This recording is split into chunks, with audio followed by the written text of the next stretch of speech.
क्यों basic exercise जरूरत है हम सबके लिए। क्यों बेसिक, हम लोग हमेशा बोलते हैं कि टाइम नहीं है, लेकिन पूरा दिन में अगर 1 घंटा निकाल के थोड़ा सा फिजिकल एक्टिविटीज करते हैं, आधा घंटा टाइम पे निकाल के करते हैं, पूरा दिन में 5% टाइम भी वो नहीं होता। तो 5% खुद पे क्यों इन्वेस्ट करना जरूरी है, इसका बारे में जानेंगे। बेसिस क्या क्या चीज करना है एज ए मतलब होम वर्कआउट में, जिसके बारे में हम लोग जानेंगे सर डेफिनेटली उनका पास से वो जानेंगे। और सप्लीमेंट्स क्या क्या काम करता है, जैसे हम लोग मास गेनर है, हम लोग BCA ब्रांच है, अमाइनो एसिड है, कार्निटाइन है, आपका ये जो सप्लीमेंट्स है किसको इसको देना चाहिए, उनमें कैसे काम करते हैं, जिसके बारे में हम लोग उनके पास से डिटेल्स में जाएंगे। तो अभी माइक में हैंड ओवर करता हूँ मिस्टर बुबाई। हेलो, सबसे पहले तो थैंक यू तन्मय को, जिसने मुझे इतना बड़ा प्लेटफॉर्म में बोलने का मौका दिया है, और मोदी केयर को जो यहाँ पे मैं आ सका हूँ। तो इतने लोगों के सामने बोलने का मेरा ये फर्स्ट एक्सपीरियंस है। तो मैं कोशिश करूंगा आप लोगों को समझाने का कि क्यों फिजिकल एक्टिविटी जरूरी है। छोटा सा बात से मैं कंप्लीट कर दूंगा, ज्यादा टाइम नहीं लूंगा। सबसे पहले आपको ये समझना पड़ेगा कि हम लोगों को बॉडी को फिट रखने के लिए सिर्फ जिम जाना ही जरूरी नहीं है। मैं एक फिटनेस ट्रेनर होकर मैं ये बोल रहा हूँ कि सिर्फ जिम जाना जरूरी नहीं है, आपका कोई भी फिजिकल एक्टिविटी होना चाहिए, कोई भी फिजिकल एक्टिविटी। देखिए आज हम लोगों का जो भी जितने भी लोग हैं ओबेसिटी की तरफ ज्यादा बढ़ते जा रहे हैं, और जितना आप ओबेसिटी की तरफ बढ़ते जाएंगे उतना आपका मेडिकल कंडीशन भी बढ़ते जाएगा। तो इसके लिए आपको फिजिकल एक्टिविटी सही रखना जरूरी है, ना कि सिर्फ मसल बिल्डअप करने के लिए। आप फिजिकल एक्टिविटी में आप कोई कुछ भी कर सकते हैं, साइकिलिंग करिए, स्विमिंग करिए, या वॉक करिए, या कोई भी घर पे आप एक्सरसाइज आप कर सकते हैं, जिसके लिए आपको फिजिकल में आपको फिट रहने में हेल्प मिलेगा। और दूसरा चीज है क्या, जैसे ही आपको फिजिकल फिटनेस के साथ आपका उससे भी ज्यादा इंपॉर्टेंट पार्ट हो जाता है न्यूट्रिशन। अब क्या है, हम लोगों का जो बहुत सारे लोग बोलते हैं कि हम लोगों का घर का खाना है, बहुत कुछ है जिससे हम लोगों को न्यूट्रिशन मिल रहा है, लेकिन ऐसा होता है कि हम लोगों का जब हम लोग एक्टिविटी भी एक्स्ट्रा कर रहे हैं, एक्स्ट्रा एक्टिविटी कर रहे हैं, तो हम लोगों का न्यूट्रिशन भी पूरा नहीं होगा सिर्फ घर के खाने से। तब हम लोगों को चाहिए सप्लीमेंटेशन। यहां पे आता है हम लोग का सप्लीमेंटेशन का रोल। अभी जैसे कि अब मैं सबसे पहले मैं मास गेनर के बारे में अगर मैं बताता हूं, तो हम लोग का जो मास गेनर है वो सब पूरा के पूरा तरीके से हम लोग के यहाँ पे कार्बोहाइड्रेट, प्रोटीन, फैट सब कुछ इसमें इंक्लूडेड रहता है। उसके ये जो कार्बोहाइड्रेट जो है ये हम लोग को नॉर्मल फूड से भी मिलता है, लेकिन वो खाना हम लोग का जितना जल्दी डाइजेस्ट होगा उससे कई गुना ज्यादा आपका जो फूड सप्लीमेंटेशन है, जो मास गेनर है, वो ज्यादा होगा। क्यों? क्योंकि हम लोग देखें, हम लोग का जो ये मास गेनर है, ये मास गेनर हम लोग का एक मेल्टाटेक्स्टर फॉर्म में तैयार होता है। ये मेल्टाटेक्स्टर फॉर्म ऐसा है जो बेबी फूड जो हम लोग खाते हैं बच्चे लोगों को देने के लिए, उसके हेल्थ अच्छे करने के लिए, तो उसी फॉर्मेशन में ये मास गेनर हम लोगों का रेडी होता है। अब इससे क्या होता है, इससे आपका बॉडी जल्दी से जल्दी एब्जॉर्ब करेगा। जो खाना आप नॉर्मल खाना खाएंगे उससे जितना एब्जॉर्प्शन होगा, उससे जितना आपका बेनिफिट मिलेगा, उससे कई गुना ज्यादा बेनिफिट आपका मास गेनर या जो भी हम लोग का इस तरह का जो मास सप्लीमेंटेशन का प्रोडक्ट है उसमें मिलेगा। अभी ये मास गेनर किसको खाना चाहिए और किसको व्हे प्रोटीन खाना चाहिए, अगर मैं इस कंपैरिजन में आता हूं, तो सबसे पहले आपको समझना पड़ेगा कि मास गेनर में कार्ब्स भी रहेगा, फैट भी रहेगा और प्रोटीन भी रहेगा। लेकिन अगर कोई ऐसा बंदा है जो पर्टिकुलरली कोई एस्थेटिक या स्पोर्ट्स फिजिक के लिए अपना आपको रेडी कर रहा है, तो उसके लिए कार्बोहाइड्रेट अगर उसमें ज्यादा हो या फैट परसेंटेज अगर ज्यादा हो तो उसके लिए वो सही नहीं होगा। तब जाके हम लोगों को चाहिए व्हे प्रोटीन। अब ये व्हे प्रोटीन ऐसा है जो हम लोगों का जो मिल्क प्रोडक्ट है, ये बहुत सारे लोग आप बीच में मैं बात कर रहा था लंच टाइम में, तो उन लोगों का कंफ्यूजन है सोया प्रोटीन बोल रहा था, तो ये सोया प्रोटीन नहीं है, ये व्हे प्रोटीन है। व्हे प्रोटीन हम लोग का मिल्क से बनता है। मिल्क से हम लोग का 2 प्रोटीन मिलता है, एक हम लोग का व्हे प्रोटीन मिलता है, एक हम लोग का कैसिन प्रोटीन मिलता है। अब ये व्हे प्रोटीन का भी हम लोग का 3 फॉर्म में डिवाइड किया गया है। 3 फॉर्म क्या क्या है, एक फॉर्म होता है हम लोग का कॉन्सेंट्रेट व्हे, एक फॉर्म होता है हम लोग का आइसोलेट व्हे, और एक होता है हाइड्रोलाइज व्हे। ये शायद आइसोलेट व्हे, ये कॉन्सेंट्रेट है, ये आइसोलेट। हाँ, तो यहाँ पे भी हम लोग का प्रोडक्ट में भी 2 प्रोडक्ट है जो इसमें कॉन्सेंट्रेट और आइसोलेट है। अभी ये कॉन्सेंट्रेट हुए और आइसोलेट हुए में डिफरेंस ये है कि कॉन्सेंट्रेट हुए में थोड़ा भी हो तो कार्ब्स रहता है। अब ये इसका जो कार्ब्स है ये क्या है, ये लैक्टोज है। जो मिल्क का जो कार्ब्स होता है उस कार्ब्स को हम लोग बोलते हैं लैक्टोज। तो ये मिल्क से जो कार्ब्स बनता है उसी को लैक्टोज बोलते हैं। अब कॉन्सेंट्रेट हुए में थोड़ा बहुत कार्ब्स रहता है और आइसोलेट हुए में वो और ज्यादा प्योर होता है, इसलिए उसमें प्रोटीन परसेंटेज भी थोड़ा ज्यादा होता है। तो ये क्या है, ये आइसोलेट हुए हैं तो उसमें 25 ग्राम प्रोटीन आपको मिल जाता है एक सर्विंग में, वन सर्विंग में।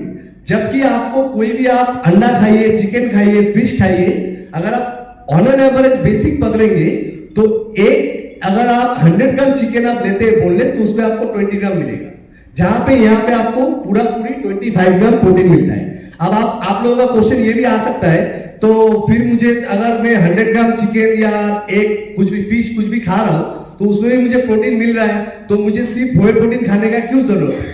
जरूरत इसलिए पड़ता है क्योंकि जब हम लोग एक्सरसाइज करते हैं, एक्सरसाइज करने के बाद हम लोग के सबसे ज्यादा क्विक डाइजेस्टिव प्रोटीन जरूरत होता है, फास्ट डाइजेस्ट, जिससे कि हम लोग का मसल ब्रेकडाउन ना हो, हम लोग का प्रॉपर एमिनो एसिड का चेन बनता रहे और मसल रिपेयर होते रहे। हम लोग एक्सरसाइज करके मसल को डैमेज करते हैं और प्रोटीन फूड न्यूट्रिशन से हम लोग का मसल बिल्ड करता है।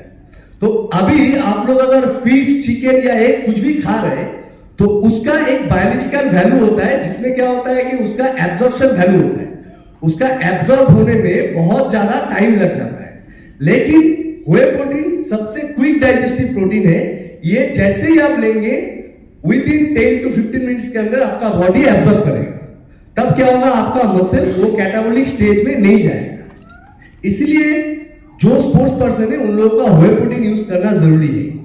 और व्हे प्रोटीन और मास गेनर का डिफरेंस शायद आप लोगों ने समझा पाया कि मास गेनर में भी प्रोटीन है लेकिन मास गेनर में कार्ब्स ज्यादा है, जिसकी वजह से कोई अगर एस्थेटिक या लीन बॉडी बनाना चाहता है या मस्कुलर बॉडी बनाना चाहता है उसके लिए मास गेनर प्रेफरेबल नहीं है, उसके लिए व्हे प्रोटीन प्रेफरेबल है। लेकिन जो एकदम लीन बंदा है, जिसका मसल मास गेन नहीं हो रहा है, जिसका बॉडी एकदम भी मसल मास नहीं है, वो मास गेनर भी यूज कर सकता है।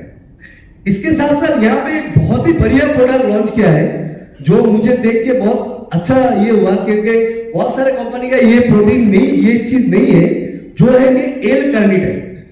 ये एल कार्निटाइन एक ऐसा प्रोडक्ट है जो क्या होता है कि हम लोगों का और हम लोग कुछ भी खाना जो खाते हैं वो खाना हम लोगों का जब एक्सेस जो कार्बोहाइड्रेट होता है, जो एक्सेस जो कैलोरी होता है, वो हम लोग का बॉडी में जो एडिपोस टिश्यू रहता है, जो फैट सेल होता है, वो फैट सेल के अंदर चला जाता है, जिससे हम लोग का बॉडी फैट बढ़ रहा है। ज्यादा कार्बोहाइड्रेट खाने की वजह से हम लोग का बॉडी में ये फैट सेल ग्रो कर रहा है। अभी एल कार्निटाइन क्या करता है, ये जो हम लोग का जो बॉडी में जो एडिपोस टिश्यू है वहां पे जो हम लोग का जो फैट सेल रहता है ट्राइग्लिसराइड नाम से, वो ट्राइग्लिसराइड को एनर्जी में कन्वर्ट करता है, जिससे हम लोग का कैलोरी बर्न का इफेक्ट भी मिलता है।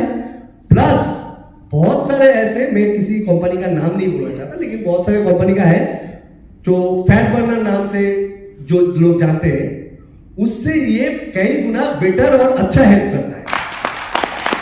इससे आपका कोई भी साइड इफेक्ट नहीं होगा। ये सिर्फ और सिर्फ आपका जो एडिपोस टिश्यू में जो स्टोरेज फैट्स है उससे आपका एनर्जी में कन्वर्ट करके आपको फैट लॉस करने में हेल्प करता है। ये एक आपका प्रोडक्ट हो गया। और यहाँ पे एक दूसरा प्रोडक्ट भी है जो है BCAA। मेनली देखिए BCAA ऐसा है कि हम लोग कोई भी एनिमल प्रोटीन जब खाते हैं तो उसके अंदर ये BCAA रहता है। ये ब्रांचेड एमिनो एसिड है जिसमें हम लोग का जो 12 एमिनो एसिड का पूल रहता है, जिससे हम लोग का मसल बनता है। तो वो 12 एमिनो एसिड के पूल में से जो 3 मेन एसेंशियल एमिनो एसिड है, लुइसिन, आइसोल्यूसिन और वैलिन, ये तीनों मेन एसेंशियल एमिनो एसिड है जो इस BCAA में रहता है। अब ये आप बोल सकते हैं कि ये तो नॉर्मल जो हम लोग मीट खाते हैं, फिश खाते हैं, उनमें भी है। हाँ, उनमें भी है। ये रिक्वायरमेंट उनका लिए सबसे ज्यादा बेनिफिट होगा जो कि वेजिटेरियन है।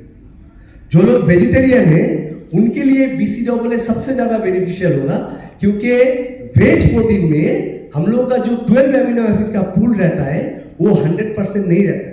जैसे कि मान लीजिए कि एक पजल हम लोगों ने बनाया और उनमें से कोई भी एक बीच में से एक पजल गायब, तो उससे आपका वो पजल कंप्लीट होगा? नहीं होगा। सेम उसी तरह से हम लोगों का मसल बिल्ड करने के लिए भी ये 12 अमीनो एसिड का पूल जरूरी है। तो उसके लिए जो वेज जो है उन लोगों के लिए बीसी डबल ए बहुत ज्यादा इफेक्टिव, बहुत ज्यादा बेनिफिशियल है। अब खाने कैसे खाना है, कौन सा प्रोडक्ट, ये मैं बाद में लास्ट में बताऊंगा सबका मिलके। अभी ये हम लोग का और एक जो है ये है आपका क्रिएटिन मोनोहाइड्रेट माइक्रोनाइज्ड।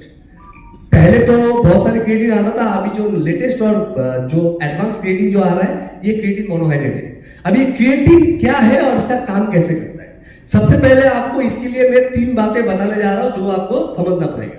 वो है कि हम लोग कुछ भी खाना खाते हैं, कार्बोहाइड्रेट ग्लूकोज में कन्वर्ट होता है, हम लोग फैट खाते हैं तो फैटी एसिड में कन्वर्ट होता है, हम लोग प्रोटीन खाते हो तो एमिनो एसिड में कन्वर्ट होता है, लेकिन हर एक चीज जो है वो एटीपी में कन्वर्ट होता है। हम लोग का चलने के लिए, हम लोग का काम करने के लिए जो एनर्जी प्रोड्यूस होता है वो होता है एटीपी, एडेनोसिन ट्राइफॉस्फेट। अब ऐसा है कि हम लोग का एडेनोसिन ट्राइफॉस्फेट जो है ये बॉडी में लिमिटेड है। हम लोग जब कोई भी एक्टिविटी करते हैं, फोर्सफुली कोई एक्टिविटी कर रहे हैं, मान लीजिए कोई पंच किया या कोई हैवी वेट लिफ्ट किया या कोई वेट छोड़ दीजिए कोई ऑब्जेक्ट हैवी लिफ्ट किया, तो हम लोग का ऐसा होता है कि 3 मिनट्स तक हम लोग का एटीपी जनरेट जो होगा, नेक्स्ट जो एटीपी जनरेट होगा उसके लिए हम लोग का 3 मिनट टाइम चाहिए। जो परफॉर्मेंसर है, जो बॉडी बिल्डर लोग हैं, जो एडवांस वर्कआउट करता है, उन लोगों के लिए इतना रेस्ट जब पॉसिबल नहीं है। उन लोगों को कंटिन्यूअसली मसल को कंटिन्यूअसली टेंशन देना पड़ता है, तो उसके लिए उन लोगों को रेडिली एटीपी जरूरी है।